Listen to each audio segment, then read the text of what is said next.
One, and we are recording with David O'Neill, who hasn't been on in a hot minute, and everybody knows him, so I'm not going to introduce him. And our new friend Agha, who I believe I'm pronouncing that correctly, Agha, who is 10 hours ahead of us, or 12, no, 10 hours ahead of us, who's in Balochistan. David, could you kind of spearhead this conversation? Because I feel like you and Agha are the masters of this, and I am in the passenger seat.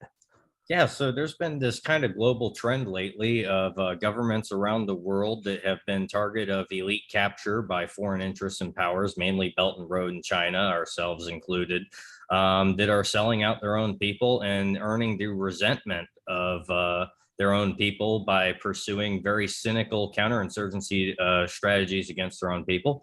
And Balochistan is one case of this, where there have been many militant groups in the past there that have essentially been encouraged by these kinds of activities. And so we have Agha here, and I'm very interested to hear his opinions on this.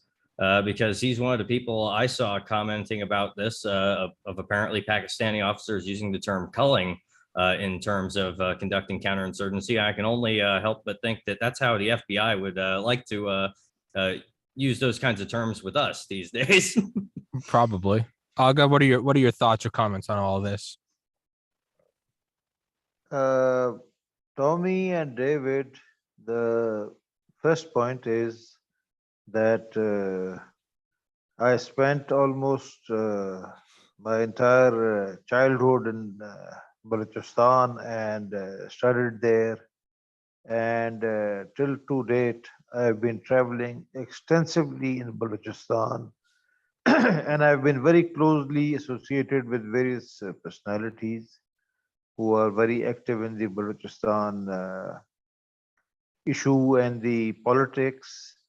Plus, I have very good access to the military side, and since I served in the army from 1981 to 1994 March, so I have good contacts. I've maintained them, and the first thing I want to say is that the Balochistan insurgency or the movement for secession or whatever you want to call it is indigenous. It is not foreign inspired as the state propaganda being heard in Pakistan states. It is a very, very indigenous affair. And certainly, I can say with the great conviction that it is not foreign inspired.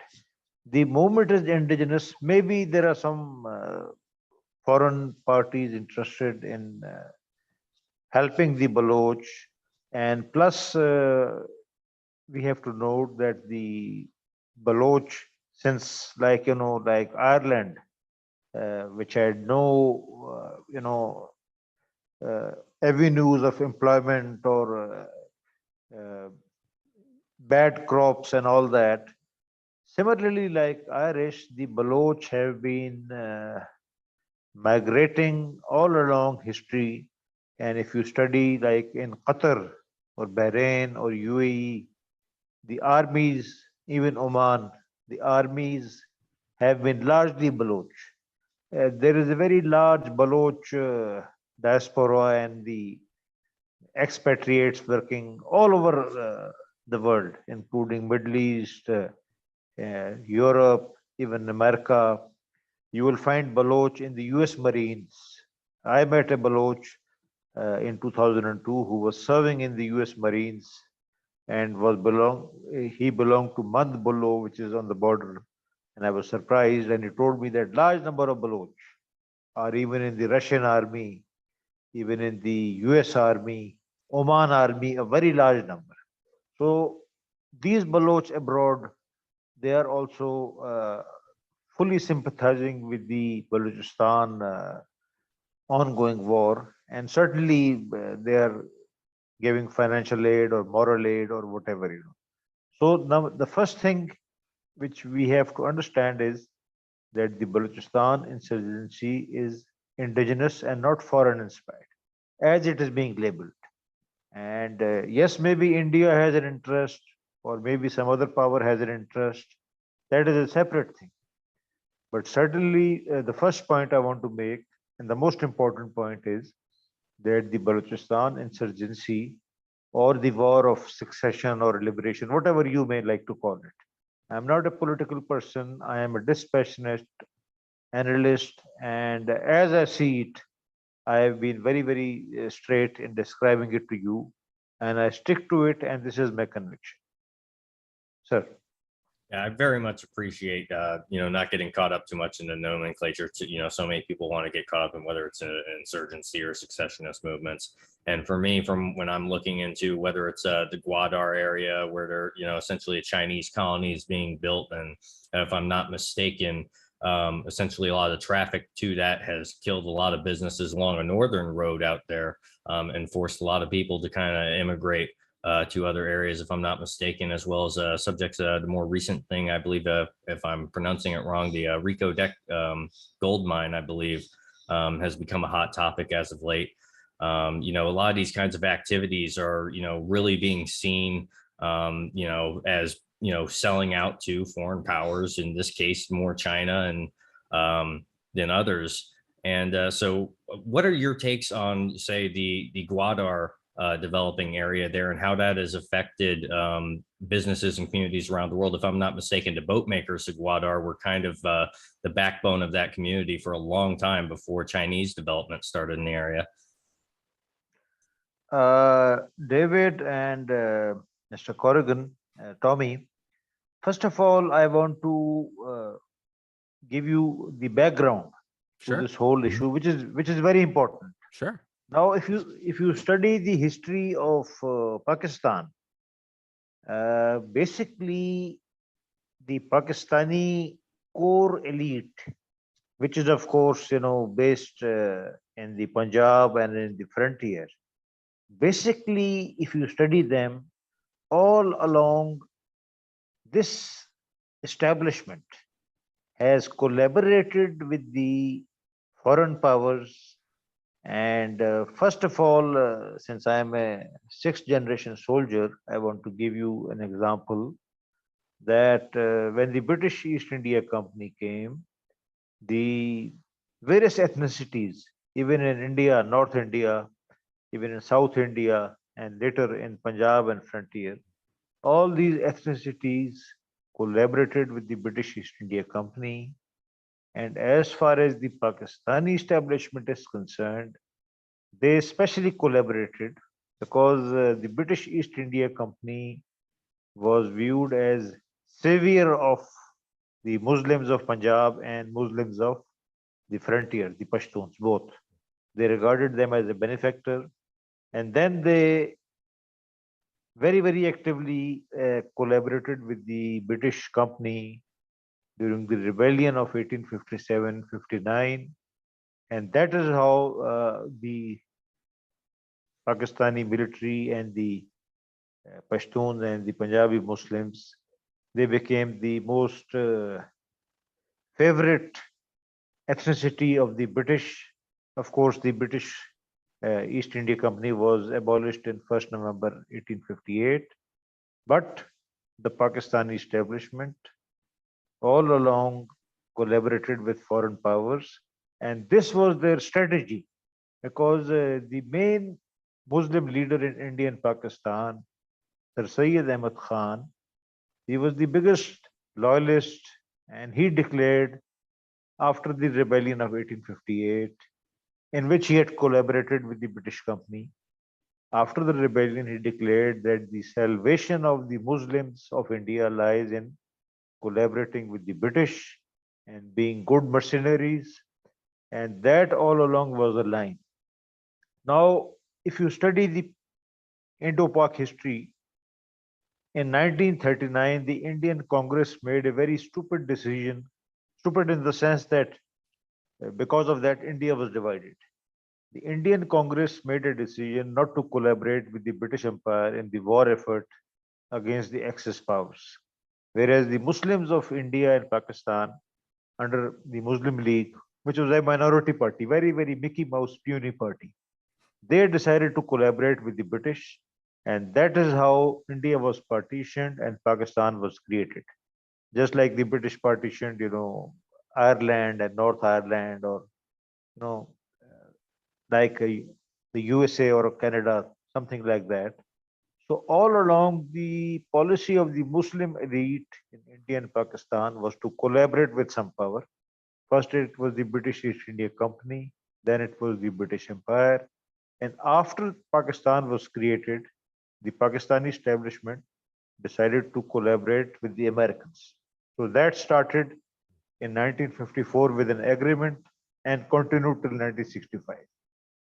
After 1965, the Pakistani establishment decided that they could not survive alone, so they decided to collaborate with both USSR and China. USSR was not acceptable to the USA, so they financed a political movement, and the military dictator Ayub Khan was overthrown. But with China, America was okay. Finally, after 1971 war, again the Pakistani establishment collaborated with the Americans, and this continued till 1989.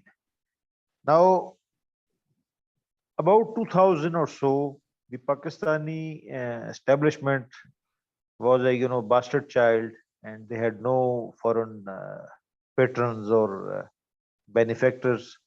So they decided that the only salvation is China, and that is how the Gwadar project was created by General Musharraf, starting from 2001 to 2. Although the beginning had been made under Nawaz Sharif, but in 2002, the Pakistani establishment desperately, with no choice, decided to collaborate with China.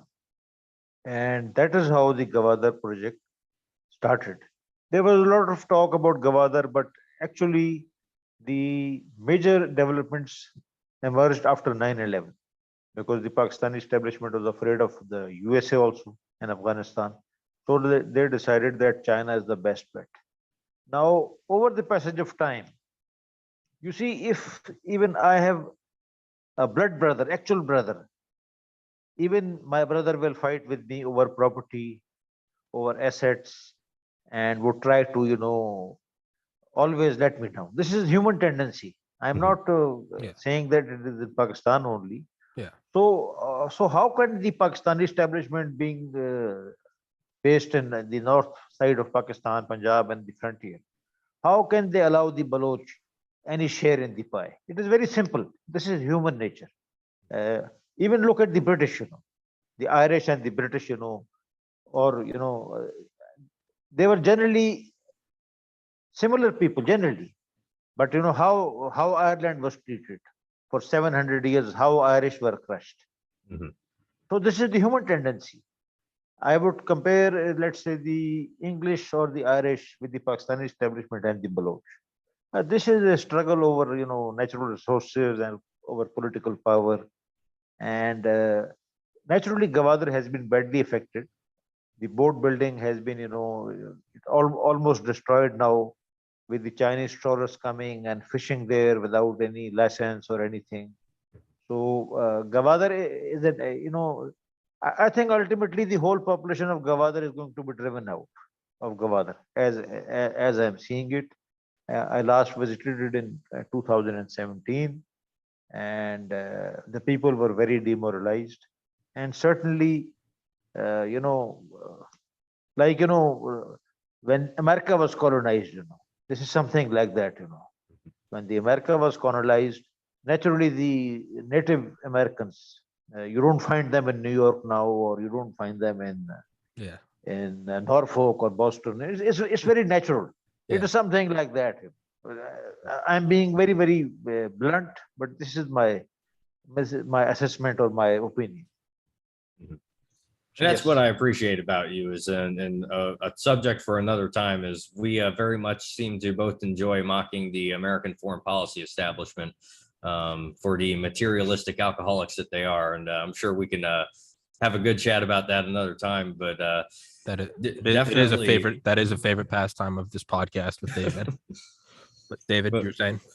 But yes, whether it's the Gwadar project, and if I remember correctly, Chabahar was the more Iranian interest, and if I remember correctly, part of Balochistan kind of seeps into Iranian, so there is some Iranian culture and influence there too. How does the Iranian influence and their perspective play into this? Because we already heard, we kind of understand it.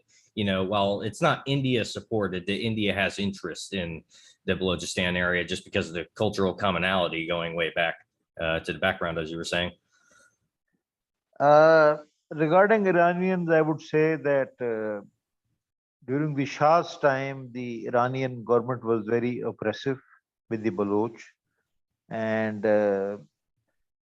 again, I would say that American, foreign policy has been very myopic and very, very,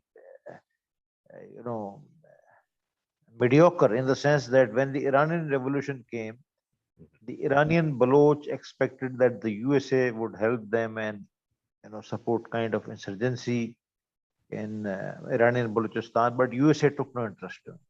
Because basically the USA does not have great statesmen, so they took no interest in it. They rebuffed the Iranian Baloch, and the Iranian mullahs very cleverly, although they are also oppressive with Iranian Baloch, but they are more intelligent.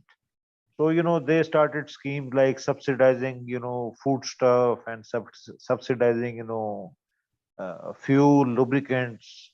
And this gave a great economic boost to the Iranian Baloch, who, started smuggling the subsidized flour and, all kinds of foodstuffs and fertilizer and the subsidized petrol to Pakistan. So they, Iranian Balochistan generally became prosperous. Plus, the Iranian state, very cleverly, improved the infrastructure and electricity and all that. And since the Iranian Baloch was not getting support from any foreign power or even the Baloch expatriates, because the situation actually improved in Iranian Balochistan as compared to Pakistani Balochistan. So generally, Iranian Baloch, they were less anti-state, and there was no demographic fear also. Like, in Pakistani Balochistan and the Baloch part especially, there is a demographic fear that if Gwadar becomes a big industrial city, naturally labor will come from outside Balochistan, and within 5 or 10 years, the Baloch would become a minority, because the demography is very delicate in Balochistan. The Baloch population is very small, and even if 2 or 3 million people or 4 million people come to Gwadar, which is quite likely when it becomes an industrial city, the Baloch will become a minority, and they will have no say in the political decision making or anything. And this point has been repeatedly forwarded to the Pakistani government by the Baloch leaders. Like in 1969, when martial law was imposed and Pakistan's first general elections were held based on direct adult franchise. At that time, Nawab Akbar Bukti, he was a friend of General Sharif, who was commanding the military garrison in Quetta, and my father was his staff officer. At that time, Nawab Akbar Bukti conveyed to General Sharif that if industry is established in Balochistan, uh, the workers will come from outside Balochistan and Baloch will become minority. So these fears were repeatedly conveyed to the establishment, and basically Gwadar represents a tool of demographic change. The local opinion is that if Gwadar becomes an industrial city, which is planned, within 10 to 15 years, the Baloch will become a minority as far as the provincial assembly is concerned, the legislature and all that, and they will be totally, like the Red Indians. How many Red Indians you find in the U.S. Congress?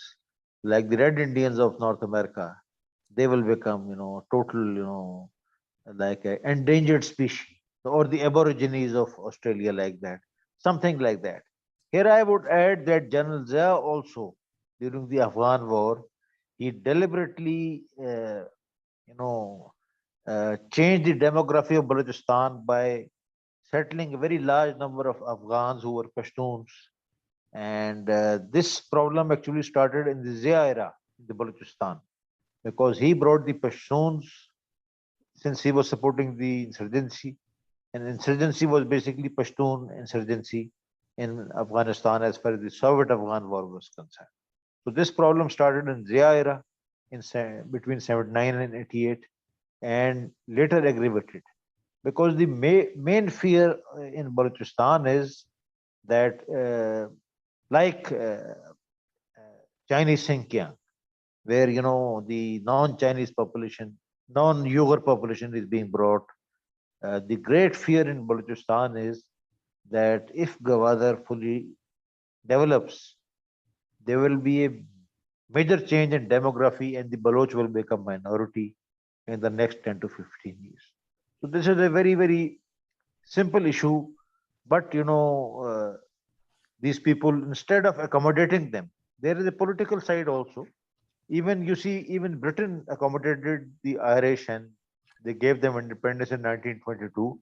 Although they played a dirty card, North Ireland and all that, but that is a separate thing.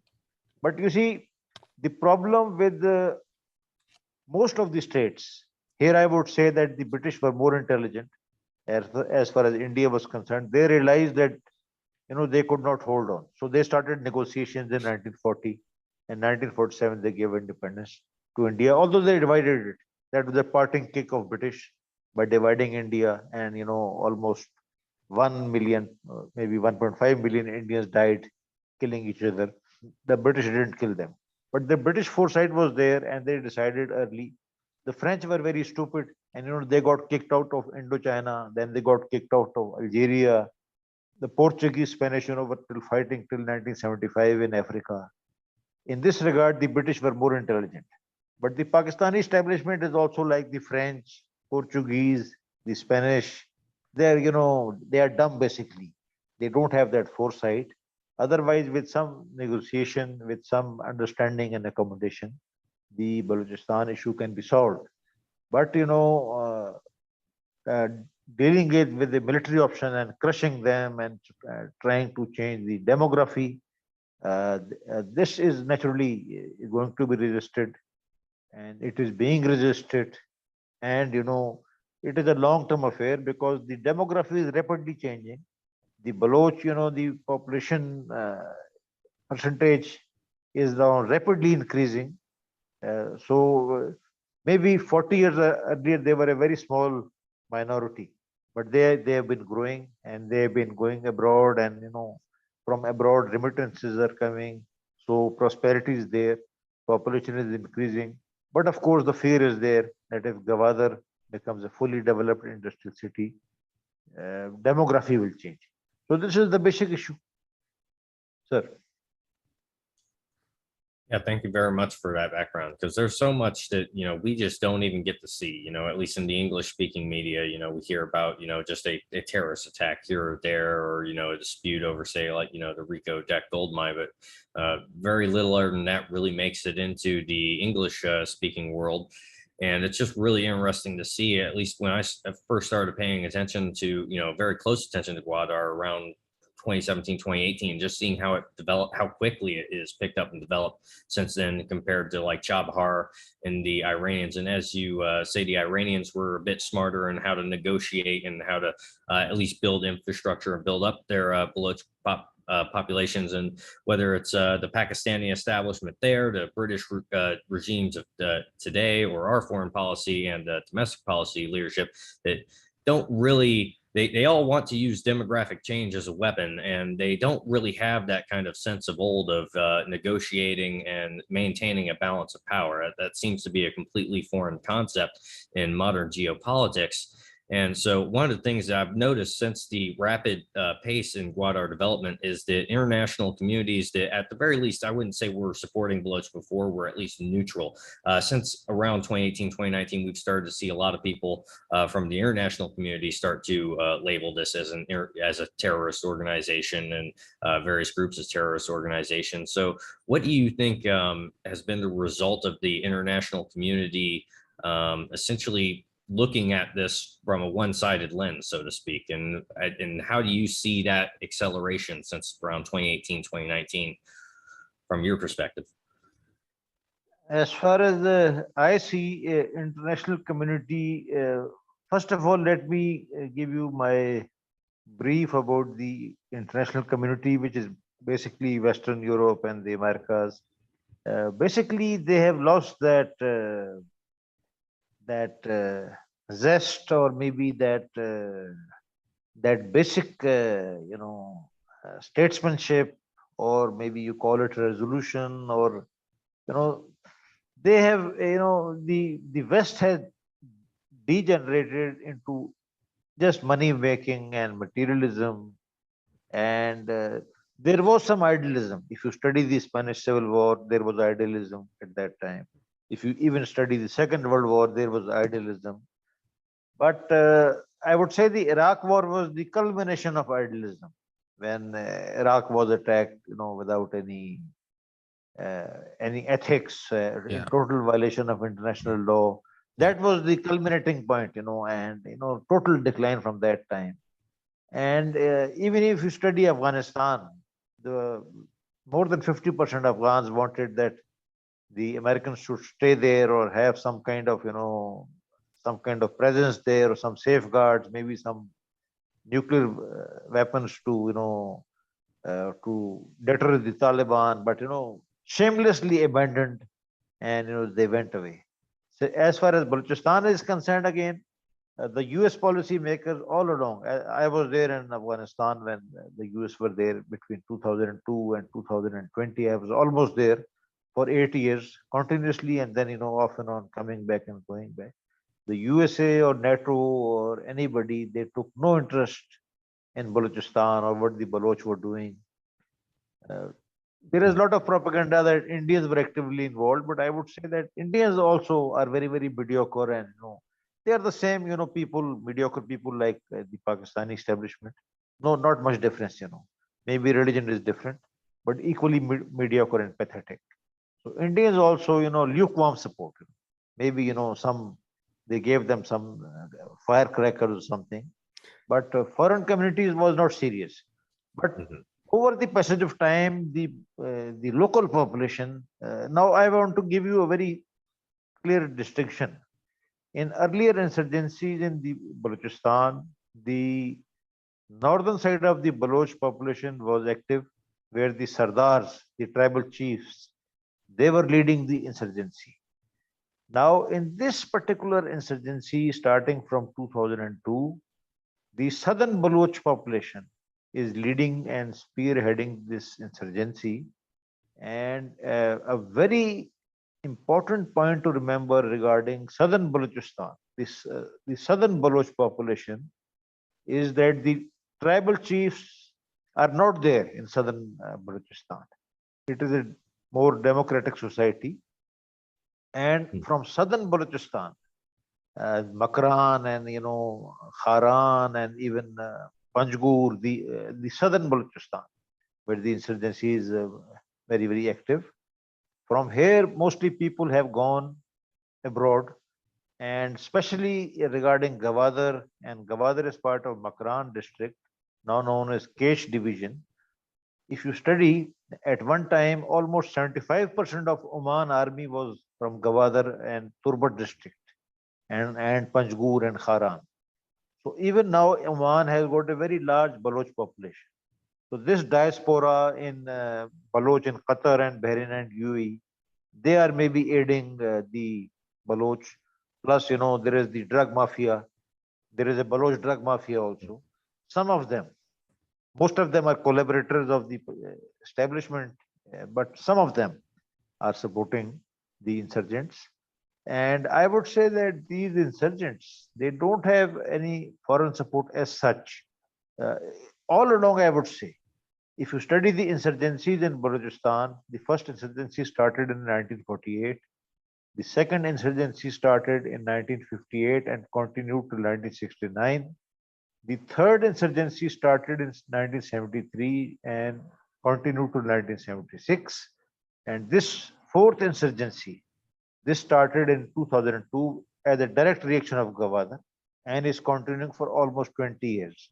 I would say that in all these four insurgencies, no foreign power supported the Baloch insurgents. You see, this is a very important point to remember. The Vietnamese or the Afghans, about whom so much, there is so much talk, their bravery and martial spirit and all nonsense. Vietnamese and Afghans were supported by the biggest, the strongest powers in the world.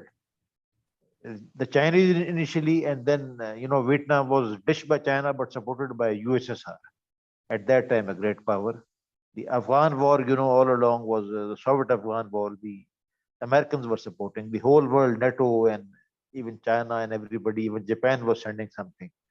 So these Baloch, they have not got any foreign support. There is a lot of propaganda that maybe US is doing it or the Indians are doing it. But as far as I see, honestly, this insurgency is not foreign supported. It is indigenous. It's a very important point to remember. But you see, the USA, a great power, has lost all strategic balance. They abandoned the Uyghurs, they abandoned the Afghans. You see, the USA was there in Afghanistan for 20 years, and a sizable population wanted them to stay. But what happened, how, the double game played by USA and this Ashraf Ghani between 2014 and 2019, a very important development took place in Afghanistan that Ashraf Ghani, on the US instructions, he dismissed 98% of Afghan officers trained by the USSR and veterans of various wars. So between 2014 and 19, the Afghan army, National Army, was stripped of all leadership. Similar purge was carried out by Ashraf Ghani in 5 years in Afghan intelligence, where all the Soviet trained and the best officers were removed. And similar purge was carried out in police, where the best trained, the Sarandoi, the USSR trained officers who had done courses in Riga for 5 years were removed. So why Afghanistan collapsed all of this, in such a unexpected manner? It was a US design. They wanted Afghanistan to collapse. How they were dished, Similarly, you see the Uyghurs and you see the Baloch and you see any minority, how the Kurds were dished, You see, when the Americans went to Iraq in 2003, they could have easily created a Kurd state. But dilly-dallying, myopicness, shallowness, low intellect, plus, lack of resolution. Basically, the greatest power in the world, so-called, the USA, they lack the strategic resolution to help anybody, They can't even help themselves, two of my sons are in the USA, and they see the veterans, eating from the garbage dumps. Yeah. And or shot in the face in the Capitol, like Ashley Babbitt. Yeah. Or it's 22, terrible, it's terrible. 22 of them committing suicide a day. It's terrible. It's terrible. And the way my sons see it, they often tell me, and they are always sometimes feeding the veterans and, asking them and giving them some aspirin or maybe some medicine. Because, in USA, even a medicine, to get a medicine, you have to pay through your nose and, go to a doctor and get a prescription and all, sort of, it's a big mafia, Yeah. So in this scenario, Balochistan or the Baloch insurgents, to say that they are getting any foreign aid or any sponsorship is total nonsense, because the greatest power in the world, the USA, they lack the moral courage or strategic resolution to help anybody, even the US citizens. So this is nonsense, and I would again reiterate that whatever is happening in Balochistan, good or bad, whatever you call it, it is purely indigenous. No Indian hand. Maybe Indians are taking interest, but Indians are also hopeless like Pakistanis, same race, There is not much difference between them. If you look at their faces, there is not much difference. Yes, religion is a difference, but religion cannot override the race. Like, you will agree. So please continue.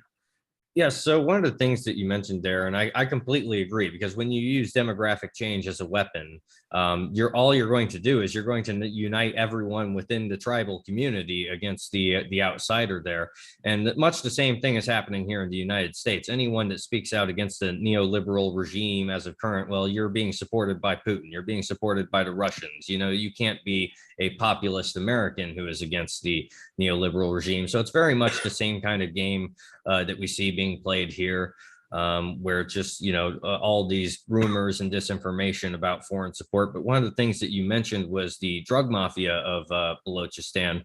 And if I'm not mistaken, from my studies of Mozambique, I believe a lot of heroin was coming out of Gwadar area, going down the coast of Africa, mostly to Mozambique, where it would be moved over to South Africa and then basically moved to Western Europe from there. Now, in a lot of these kinds of heroin drug mafias lately, one of the things we've seen as Chinese influence develops, like traditional black tar heroin from China, from Afghanistan, tends to lose out to fentanyl and synthetics from China as their influence grows. And that tends to also create a destabilizing drug war within a certain area. Are we seeing these kinds of similar things play out in Balochistan at the moment? You see, my first stint of service was in 1979. For a very short time, there was an agency known as Narcotic Control Board. I had a very short stint of service there. And from 1979, I saw the drug mafia very closely. And then, having extensive contacts in Balochistan and Afghanistan, I saw the drug mafia very, very closely.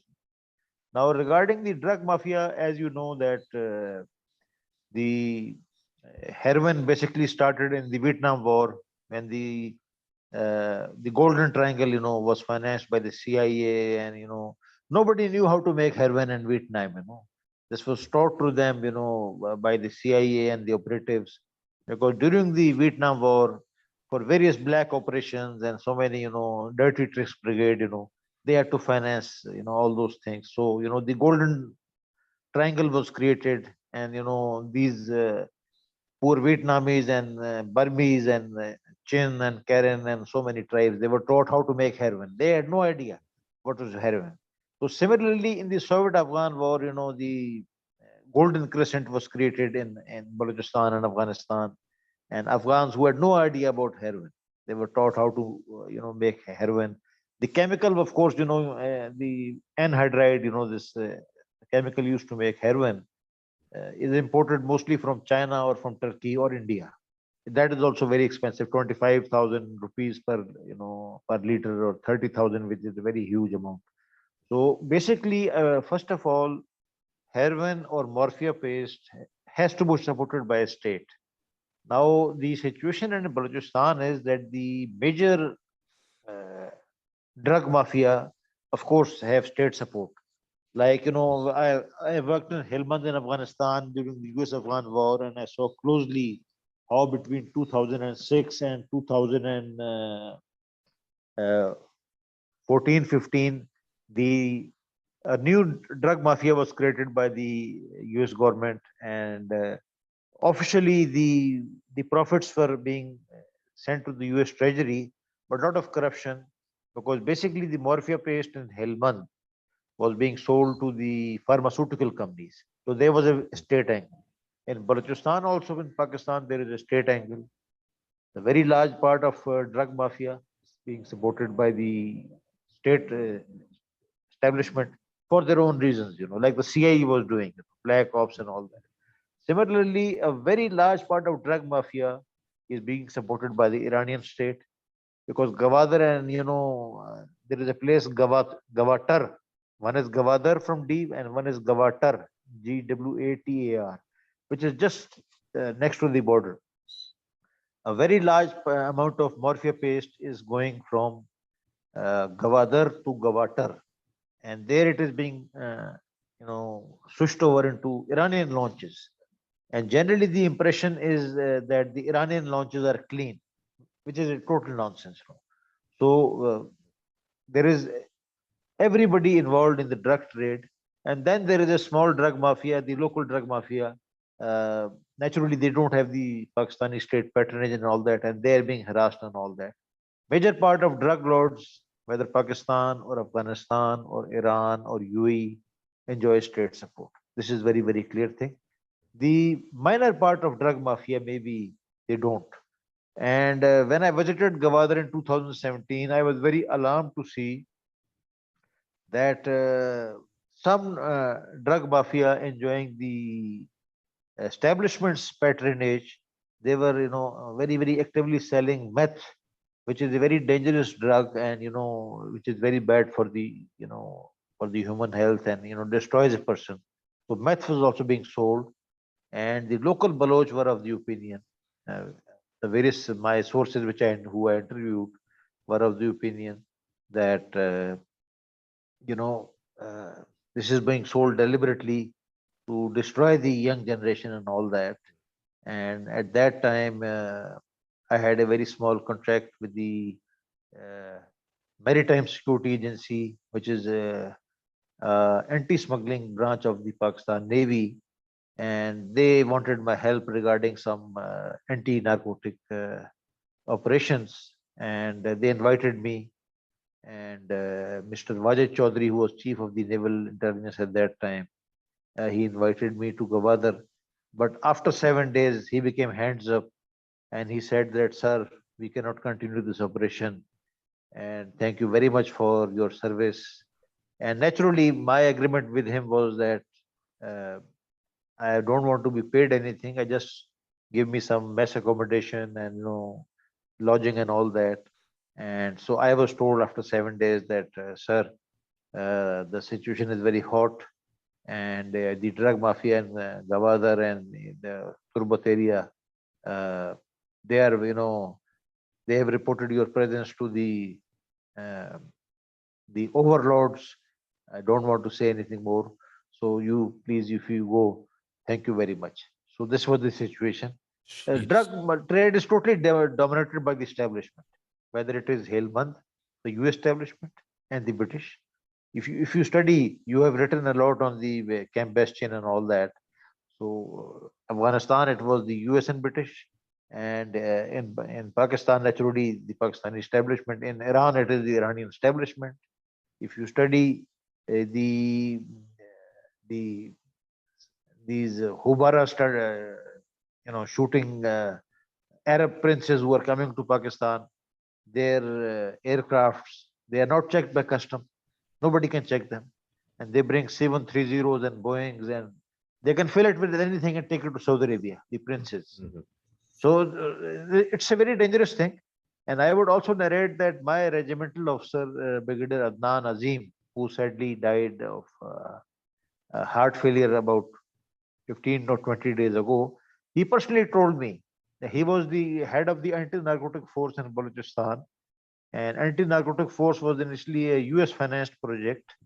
He said that our funds have been totally reduced and we are impotent. And he told me, this Pakistani director of ANF, Anti-Narcotic Force Balochistan, he personally told me, he said that I wanted to check the aircrafts of the Saudis and UAE and Qatari and all the Gulf princes hunting the, Hubara bastard, I wanted to check their aircraft, take them through customs, but I was warned that you'd stay away from the aircrafts.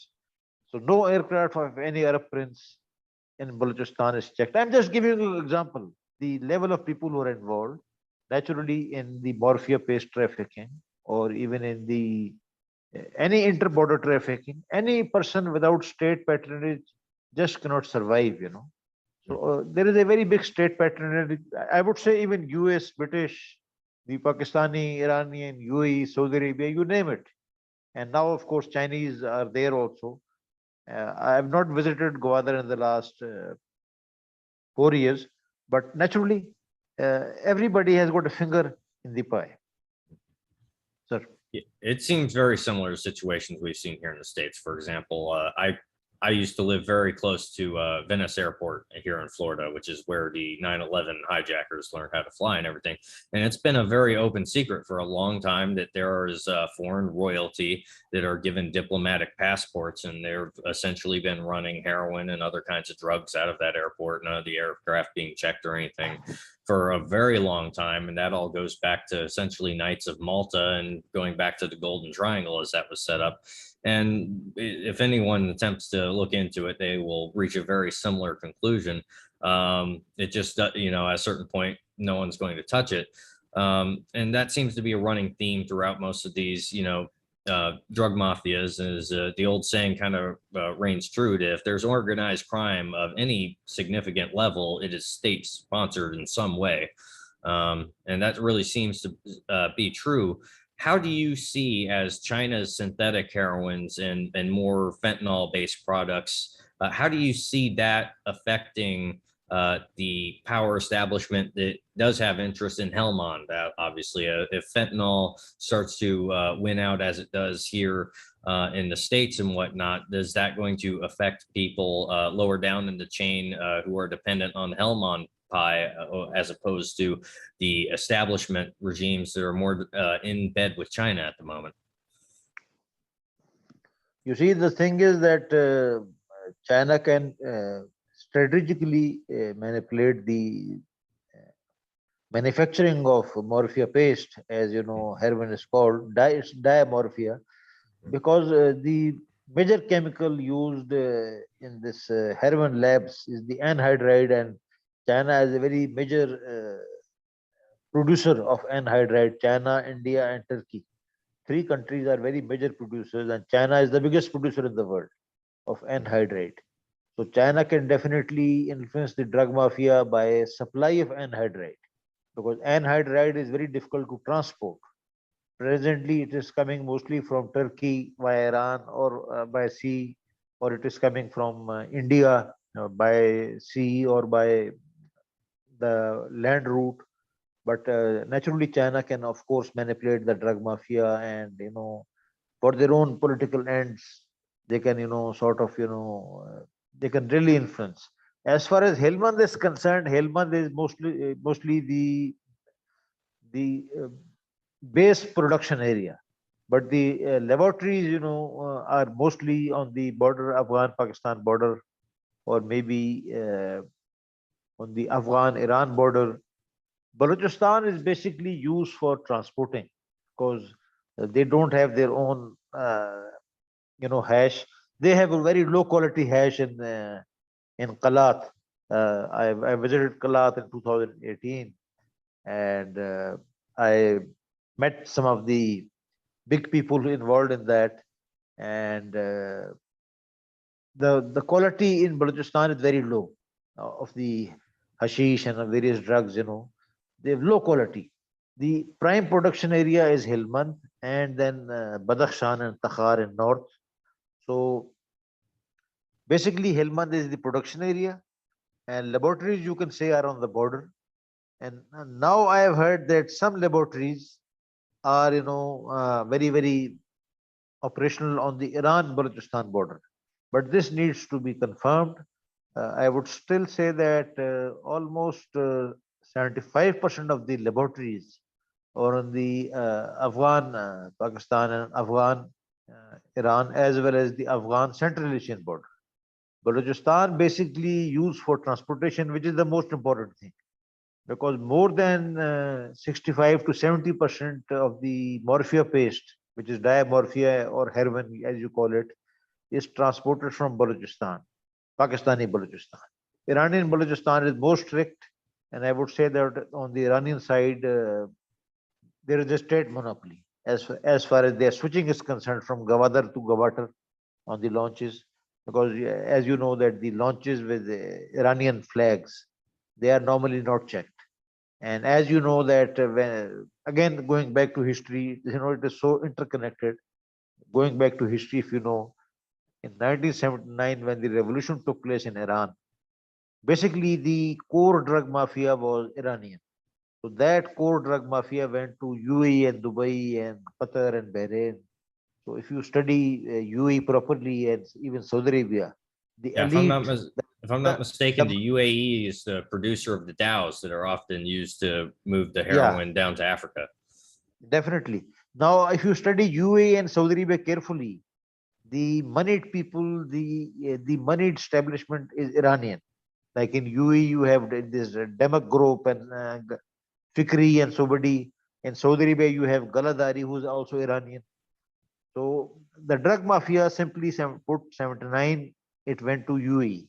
Now it is based in UAE. And as far as the production and transportation is concerned, that is Afghanistan and Pakistan. Iran, I would say the transportation is more difficult because Iranians have really struck down. But Iranians also have a problem because I have seen that I would say almost 50% of women in Iran are addicted to some kind of drug, maybe opium. Opium is less dangerous, maybe hashish or heroin. So Iranian government has, really crushed the drug mafia, but again they have failed. And if you study some of the Iranian films, even made under the mullahs, they have admitted in those films that it is impossible to crush the drug mafia. So it's a very interesting thing. And please. Well, thank you very much for you pretty much answered all the questions I've been wondering about for a long time now as I've been looking at this, and we don't want to keep you up too late. Is there anything else that's happening geopolitically that you wish that we in the English speaking world could see more of? Because we don't get a very large lens into what's going on in your area right now. You see, a major geopolitical change is taking place in the sense that the Russians and the whole world studied the NATO and the US and the British in Afghanistan, and they realized that they are totally useless. And lastly, I want to be very, very straight. And in 2006, I made friends with a US diplomat.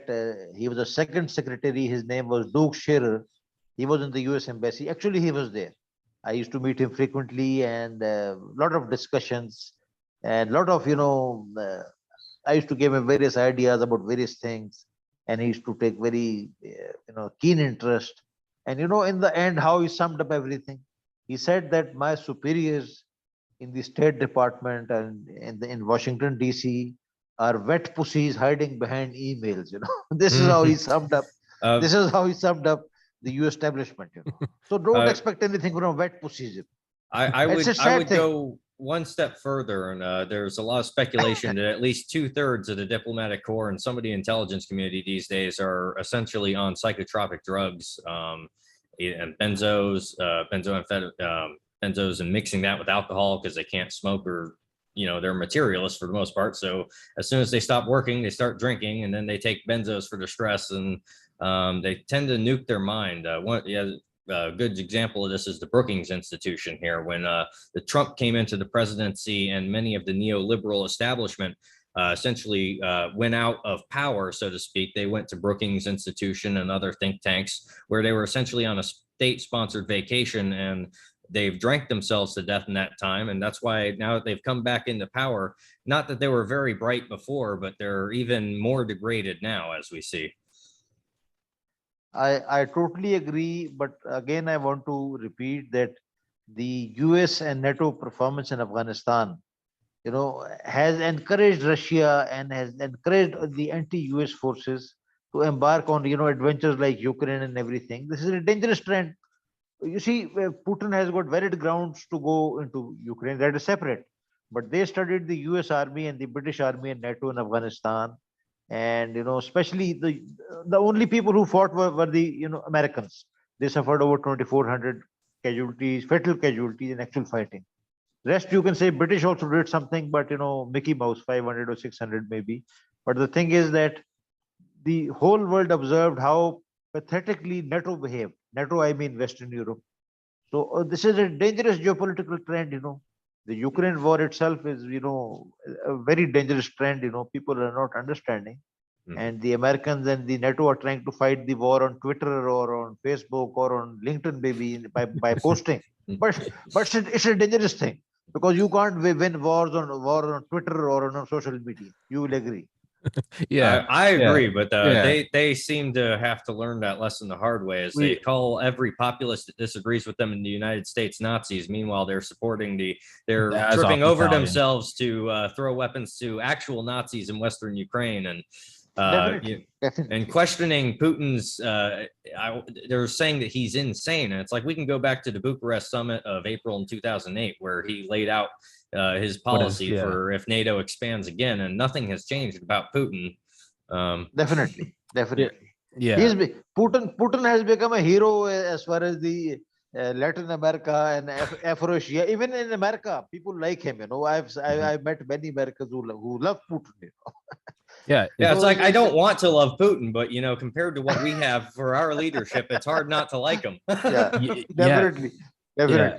And then you have, everyone in the United States thinks that this is the equivalent of storming the beaches on Normandy by posting a picture that says, "I stand with Ukraine," or you have a bunch of guys that have bigger tits than women painting their fingernails with the blue and the yellow. And I don't know if you guys have seen that picture, but there's one guy going, "Hey, Putin," and he painted his fingernail. And I was just like, you know what? We deserve nuclear annihilation. Tommy, the situation has gotten even worse than that. One of the Reddit volunteers that went over there violated OPSEC and posted a picture that basically let the Russians know that the Ukrainians were storing a lot of troops in various abandoned schools. Got them and uphill. within Yeah, no, I saw that. It's so if the American regime reaches out to help you, turn them down, because they're not going to help you, even if they want to. As Henry Kissinger said, it's dangerous to be our ally.